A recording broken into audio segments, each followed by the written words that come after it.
नाही, मी तुझ्यासोबत मतदान करायला नाही येऊ शकत. मुझे फालतू बातों में कोई दिलचस्पी नहीं है. मैं तुम्हें लेने आया हूँ. तू नीट ऐकलं नाहीस. मी वोटिंग करायला येणार नाहीये. सोच लो. अरे काय सोचलो? तुला एकदा सांगितलं कळत नाही काय? मी वोटिंग करायला येणार नाही. मी या बोटाला शाई लावायला येणार नाही. तुम्हें आना ही पड़ेगा. तू काय तुझे पेट्रोलचे पैसे वाचवायला मला घेऊन निघालायस? ही कुठली पद्धत आहे भीक मागायची? मैं भीख मांग रहा हूँ. नाहीतर काय? हे बघ, तू सायकलवरनं जा नाहीतर चालत जा. मला नको सांगू. इसका मतलब तुम नहीं आओगे. हात जोड, विनंती कर, रिक्वेस्ट कर, प्लीज म्हण. प्लीज प्लीज मेरे साथ आइये. प्लीज मेरे साथ आइए. हा, तरी पण नाही येणार. कसं जाणार आहे? जायची इच्छा आहे खरं मतदार यादीत माझं नावच नाही.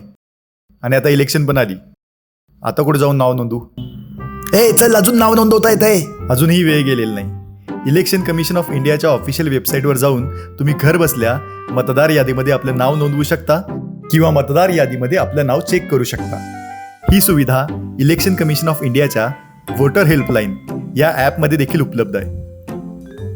मतदानासंदर्भात अजून काही शंका असल्यास आपल्या BLOशी अर्थात बूथ लेवल ऑफिसरशी किंवा कलेक्टर ऑफिसच्या निवडणूक विभागाशी नक्की संपर्क साधा.